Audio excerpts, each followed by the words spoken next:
드디어 52년 동안의 내 평생의 반쪽을 찾았다. 우리는 우연한 첫 만남부터 말이 잘 통했고 살짝 부끄러운 듯한 그녀의 성격이 나름 귀여워 보였다. 우리 둘의 나이차가 무색할 만큼 공통 관심사가 꽤나 많았고 여느 남녀처럼 술 한잔에 서로의 스트레스를 풀었다. 흥건하게 오른 취기에 나는 잘 추지도 못한 춤을 추게 되었고 그녀의 리드에 투박하지만 나름 성실하게 임했다. 그렇게 우린 자연스럽게 서로에게 키스를 했고 몸을 섞게 되었다. 그리고 한참 절정에 이르렀을 때 그녀의 한마디, 목을 좀 만져줘요. 우린 그렇게 하나가 된다.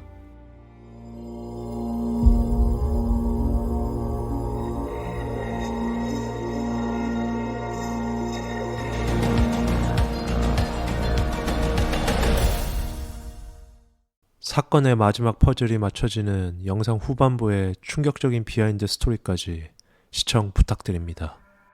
영국 중동부에 위치한 노스햄튼, 2016년 1월 29일 금요일 오후 8시, 올해 20살인 인디아 칩체이스는 자신의 집에서 20분 거리에 있던 조그마한 펍 더 콜린트리에서 웨이트리스로 알바를 하고 있었다. 오늘은 오랜만에 3명의 친구들과 한잔하기로 약속되어 있는 날이었고 그녀가 일하고 있던 콜린트리에서 먼저 1차를, 그리고 근처 다운타운에 있는 엠비스라는 클럽바에서 2차를 하기로 한다. 오후 11시 30분, 애거밤 6잔을 연거푸 마셨던 인디아와 그녀의 친구들은 술에 엄청나게 취하게 되고 신나게 스테이지에서 춤을 추며 놀게 된다. 한참 스테이지 안에서 그녀와 춤을 추며 놀던 친구 앨리스는 잠시 맥주를 픽업하러 갔다가 스테이지에서 사라진 인디아를 찾게 된다. 앨리스는 인디아가 심한 취기에 못 이겨 먼저 집에 갔겠거니 생각하며 남은 친구들과 다시 놀러 자리로 돌아간다. 30분 후 1월 30일 토요일 새벽 12시에서 1시 사이, 술김에 속이 좋지 않았던 인디아는 클럽 밖으로 나와 3주 전에 교제를 시작한 그녀의 남자친구 그랜트에게 문자를 보내지만 그에겐 아무런 답장이 오지 않고 전화까지 걸어보지만 아무런 응답이 없다. 그녀는 이렇게 중요한 금요일 밤에 자신에게 소홀한 그에게 섭섭한 마음이 들게 되고 술김에 화가 나 거친 문장을 계속해서 그에게 보내게 된다. 그 순간 그녀의 핸드폰 배터리가 거의 없다라는 것을 깨닫고 그녀는 순간 어찌할 줄을 모른다. 전화기를 빌리러 다시 클럽 안으로 들어가려 하지만 클럽 앞을 지키는 바운서는 클럽 규정상 인사불성으로 술에 취한 손님은 한번 퇴장하면 재입장이 불가하다는 방침을 그녀에게 고지하고 인디아는 재입장을 거부당한다. 술에 취해 아무것도 할 수 있는 게 없었던 인디아는 홀로 집으로 돌아가려 택시를 잡는데 선불제였던 택시에 급하게 클럽을 나오게 되었던 인디아는 수중에 남은 현금이 없었고 택시 기사에게 다그치듯 먼저 출발하면 집에 도착해서 주겠다는 말만을 반복한다. 술에 취한 진상 손님이라고 생각한 택시기사는 당장 그 자리에서 내리라고 하며 그녀를 다시 클럽 앞에다 내려다 준다. 술에 너무나 취해 있던 인디아는 수중에 갖고 있던 돈도 핸드폰 배터리도 부족한 순간 아무데도 오갈 데가 없는 처지가 되어버리고 클럽 근처 도로에 앉아서 한참 울게 된다. 그 순간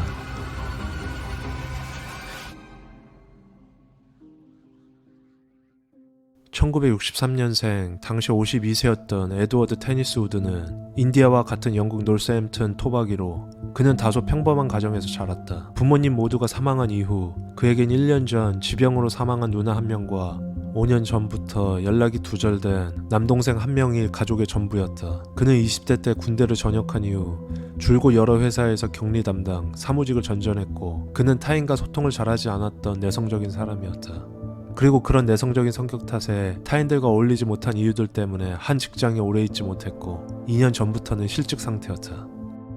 인디아 칩체이스는 영국 노스햄튼 출생으로 1995년 12월 24일생이었고 그녀는 아버지 제레미와 어머니 수잔의 총 4자녀 중 장녀로 태어났다. 그녀에게는 둘째 동생인 해리 칩체이스가 있었는데 해리는 자신의 누나인 인디아는 항상 어릴 적부터 자신을 먼저 챙겨주던 듬직한 누나였다고 회상한다. 그리고 그녀는 부모님들에게는 언제나 타인을 먼저 생각했던 따뜻한 장녀였는데 어릴 적부터 곤란에 빠져있던 사람들을 도와주는 것에 매력을 느꼈던 그녀는 대학에서 응급구조 자격증을 취득, 패러메딕, 즉 구급대원을 준비하고 있었다. 그리고 가족에게 도움을 받지 않고 홀로 학비를 벌기 위해 더 콜린트리라는 펍에서 알바를 하고 있는 중이었다. 그녀는 너무나 밝고 사교적인 성격에 훌륭한 미모까지. 그녀의 친구들은 인디아는 사람들을 너무 좋아하고 신뢰했던 너무나 아름답고 자상한 친구로 기억한다. 2016년 1월 30일 토요일, 그날 오후 4시 노스햄튼에 있던 인디아의 집. 그녀가 일했던 펍인 콜린트리에서 인디아의 가족들에게 전화를 걸어온다. 1년 동안 단 한 번도 지각을 한 적이 없었던 인디아가 오늘은 무슨 일인지 아무런 연락이 되지 않는다며 걱정이 된다고 전화를 걸어온 곳이었다. 이 전화에 불안함을 느낀 인디아의 가족들은 바로 경찰서로 인디아의 실종을 보고한다. 그리고 그녀의 가족들은 Find My iPhone 기능을 이용해 그녀의 폰의 마지막 기록이 스탠리 로드 노스햄튼으로 잡히는 것으로 확인, 이런 사실들을 경찰에게 알려준다. 2016년 1월 31일 일요일 오전 4시 실종 27시간 후 그녀의 실종을 수사하고 있었던 노스햄튼 경찰은 그녀의 친구인 앨리스에게 그녀가 마지막으로 MBC에서 사라졌다는 소식을 듣고 클럽 앞에 CCTV를 확인, 그 시간 그녀가 누군가와 대화를 나누고 있었다는 것을 확인한다. 그리고 그 대화를 나누고 있던 남성의 얼굴을 캡처해 영국 경찰들만이 볼 수 있는 경찰 커뮤니티에 그 사진을 공보물로 띄우고 그를 혹시 아는 경찰이 있는지 도움을 요청한다. 5분도 채 되지 않아 그를 알고 있었던 한 경찰이 나타나고 그는 영상 속의 그 남자의 이름은 바로 52세 에드워드 테니스 우드라고 설명한다. 그리고 사건 수사 경찰들은 그의 예전 직장, 예전 거주지, 그리고 현재 거주지 모두 찾아가 CCTV를 확인하기 시작한다. 2016년 1월 31일 일요일 오후 4시 실종 39시간 후 경찰은 여러 CCTV와 목격자들의 진술을 취합 그가 인디아의 실종에 매우 유력한 용의자로 확정을 짓고 법원 영장을 받아 그의 집인 6 스탠리 로드 노스햄튼으로 출동한다. 그리고 그의 집 2층 바닥 매트리스에서 한 구의 사체를 발견. 그 사체는 다름 아닌 인디아 칩 체이스, 그녀였다. 처음 발견한 사체의 모습은 그저 평온한 듯 하얀 베개 위에 일자로 천장을 향해 누워 있었고 모든 옷이 가지런히 입혀진 상태였으며 귀 쪽에 살짝 난 상처로 피가 나 있었다. 그리고 하얀 천이 그녀의 얼굴과 상체를 모두 뒤덮고 있었다. 무엇보다 그녀의 검은 긴 생머리가 모두 다 머리 위쪽으로 가지런히 올려져 있었고 속옷들이 벗겨 있다가 다시 입혀진 것처럼 무언가 어색한 상태로 착용되어 있었다. 오후 6시 47분 실종 약 42시간 후 테니스 우드의 핸드폰 기지국 위치 추적을 이용해 그가 거주할 만한 모든 호텔의 CCTV를 확인, 그리고 추적한 끝에 그의 집에서 20분 거리에 위치해 있던 아이비스 호텔에서 그를 체포한다. 그 당시 테니스 우드는 모든 옷을 깔끔하게 입은 상태여서 1층 라운지에서 TV를 보고 있었고 체포하러 온 경찰들에게 와, 엄청 빨리 찾았네요. 내 생각보다 진짜 빨리 찾았어. 라며 놀라움을 표현했다고 한다. 그가 착용하고 있었던 백팩에는 라텍스 장갑과 큰 나이프 한 자루가 들어있었다. 2016년 7월 18일 월요일 사건 6개월 후 테니스 우드의 첫 재판. 피고인 테니스 우드는 처음부터 끝까지 한 가지의 주장을 고수한다. 우리는 첫 만남 때부터 그녀 자신이 사고로 죽음에 이를 때까지 서로 사랑했어요. 그날 한결같이 우리는 하비아의 성관계를 가졌고 관계 도중 그녀가 갑자기 목을 눌러달라고 요청했으며 그녀의 요청을 들어주는 도중 사고로 그녀가 사망했다라며 자신을 변호한다. 하지만 경찰은 애초부터 이 사건은 테니스 우드의 명백한 계획 납치, 강간, 그리고 살인이라고 주장했다. 그 근거로 그녀의 몸을 검시한 소견과 그날 클럽 앞에 CCTV 영상을 제출한다. 첫 번째, 그녀의 검시 소견에는 인디아의 몸에는 총 30군데가 넘는 크고 작은 상처들이 발견되었는데 귀, 코, 입, 혀, 목, 가슴, 엉덩이, 다리 부분에서 주로 모든 상흔들이 발견되었고 주요 사망 원인은 그녀의 목을 눌러 질식사시켰다는 점이었다. 그리고 가장 명백한 증거는 인디아의 손톱에서 나온 그의 DNA였는데 이 증거의 의미는 바로 그녀가 사망 직전까지 그와 몸싸움을 했다는 증거였다. 마지막으로 가장 중요한 CCTV 영상과 목격자들의 진술이 재판 중에 밝혀졌는데 우리는 이제 그날의 객관적인 사실 검토를 토대로 한 CCTV 영상이 찍힌 바로 그 순간으로 돌아가 본다. 2016년 1월 29일 금요일 늦은 밤 11시 30분 클럽 엠비스 근처로 누군가 계속 왔다 갔다 배회하는 것이 포착된다. 그는 바로 테니스 우드. 경찰은 이 똑같은 장소 2주 전 CCTV 영상에서도 클럽 근처를 배회하고 있던 테니스 우드를 발견한다. 이 말 뜻은 테니스 우드가 인디아, 그녀만을 노린 타겟 범죄가 아니었다는 것을 입증한다. 2시간 후 1월 30일 토요일 새벽 1시 10분 엠비스 근처에 안절부절하고 있었던 인디아에게 한 남자가 접근, 그녀의 팔을 만지고 얼굴을 가까이 대며 서로 뭔가의 대화를 시작한다. 추후에 근처에 있었던 목격자의 진술로는 그가 인디아에게 걱정 말아요. 내가 안전하게 집까지 데려다 줄게. 라는 말을 했다고 한다. 그리고 계속해서 자신의 전화기의 배터리가 부족하다며 하소연하던 인디아에게 그는 계속해서 그 전화기를 나에게 주면 배터리를 충전해 주겠다라며 설득했다고 한다. 오전 1시 25분 테니스 우드의 부축을 받고 인디아는 그와 함께 택시에 올라탄다. 그는 운전기사에게 처음에는 가까운 맥도날드로 가달라고 부탁, 중간 거리에서 다시 말을 바꿔 도중에 자신의 집 근처에 있는 주유소 앞에서 내려달라 한다. 오전 1시 28분 인디아는 마지막 남은 전화기 배터리를 자신의 남자친구 그랜트에게 전화하는 것으로 사용하지만 그는 아무런 응답이 없다. 오전 1시 35분 테니스 우드는 주유소로 가는 길에서 다시 한번 말을 바꿔 스탠리 로드 길가 끝까지 가서 내려달라고 한다. 참고로 스탠리 로드는 그의 집 앞의 거리 이름이었다. 오전 1시 40분 그 당시 그의 집 앞 이웃이었던 목격자 패트릭 프란시스는 테니스 우드가 그녀를 부축해 6 스탠리 로드로 같이 걸어 들어가는 것을 목격한다. 오전 1시 41분에서 49분 사이 인디아는 스냅챗으로 We're a club이라는 알 수 없는 말을 친구에게 보낸다.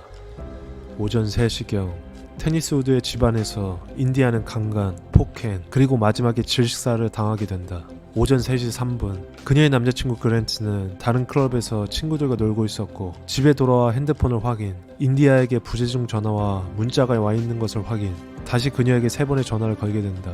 하지만 그녀의 전화가 끊어져 있는 것을 보고 내일 다시 걸어야겠다라고 생각한다. 2016년 1월 30일 토요일 그날 오후 9시 30분 테니스 우드는 근처 아이비스 호텔로 자신이 사온 케밥을 들고 입장하는 것이 찍힌다. 추후에 그는 경찰에게 호텔로 갔던 이유는 그녀와 사랑을 나누고 잠에서 일어났는데 그녀가 계속 일어나지 못하고 잠들어 있는 것을 보고 일이 뭔가 잘못되었다고 느껴 복잡한 머리를 식히러 온 것이라고 주장한다. 2016년 1월 31일 일요일 오전 3시 22분 테니스 우드는 호텔 컴퓨터로 인디아의 실종에 관한 모든 기사들을 찾아본다. 자신의 이름이 혹시 매스컴에 띄어져 있나 확인한다. 오전 3시 38분 그는 30분 동안 어딘가로 외출하는 것이 찍힌다. 2016년 1월 31일 일요일 오전 4시 실종 27시간 후 경찰들의 CCTV 기록 관찰, 그녀가 테니스 우드와 같이 있었다는 것을 확인한다. 2016년 1월 31일 일요일 오후 4시 실종 39시간 후 그의 집에서 인디아의 사체를 2층 바닥 매트리스에서 발견한다. 처음 발견한 사체에는 그저 귀에 약간의 상처, 모든 옷들이 다시 입혀진 상태였고 하얀 천이 그녀의 전신을 덮고 있었다.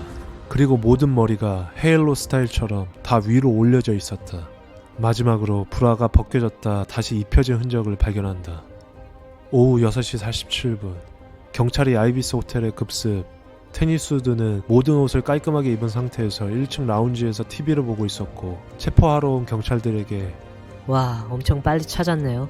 내 생각보다 진짜 빨리 찾았어. 라며 진술한다. 그리고 2016년 8월 사건 6개월 후 마지막 재판날 그의 재판 전체를 보고 판단한 배심원들은 그에게 인디아 칩 체이스의 1급 계획살인과 성폭행 혐의에 대해 모두 유죄를 내린다. 그리고 판사 존 사운더스는 그를 매우 계획적인 딜루셔널 론을 망상적인 외톨이가 저지른 무자비한 성폭행, 강간 살인사건이라 칭하며 그에게 30년을 살아야 가석방 기회가 주어지는 무기징역과 더불어 12년의 강간 혐의를 추가해 총 42년을 살아야 가석방을 받을 수 있는 무기징역을 내린다. 테니스 우드 그는 끝까지 자신과 그녀는 사랑했던 사이라고 주장하며 퇴장한다. 비하인드 스토리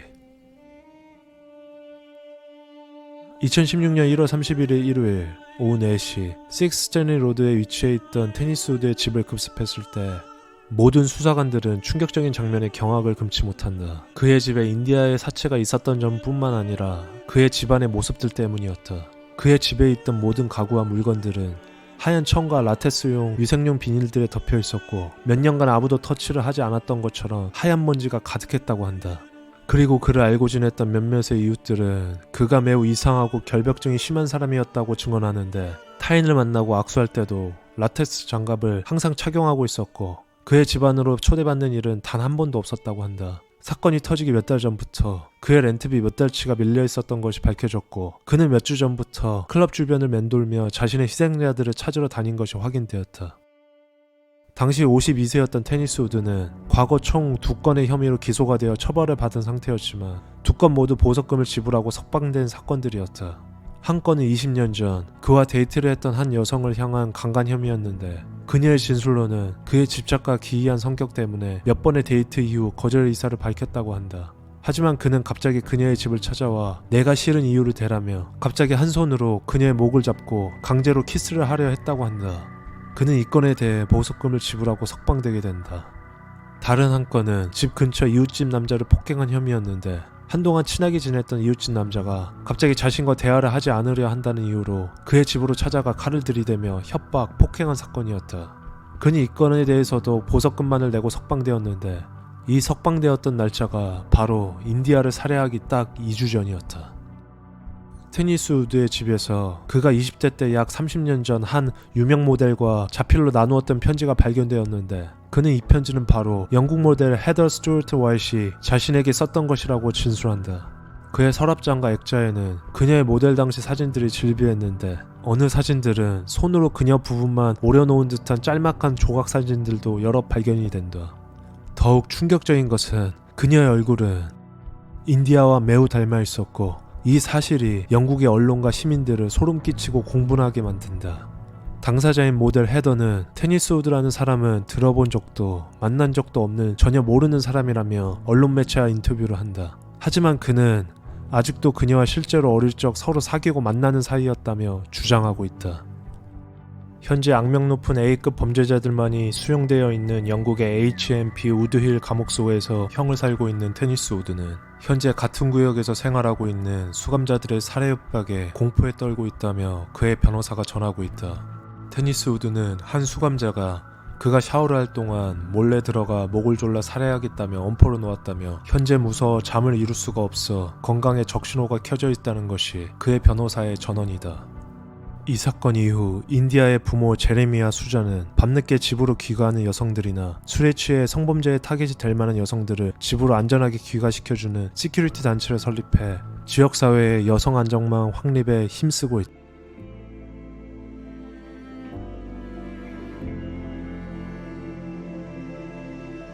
다음 사건 파일이 궁금하시다면 구독, 좋아요, 알림 설정 부탁드립니다.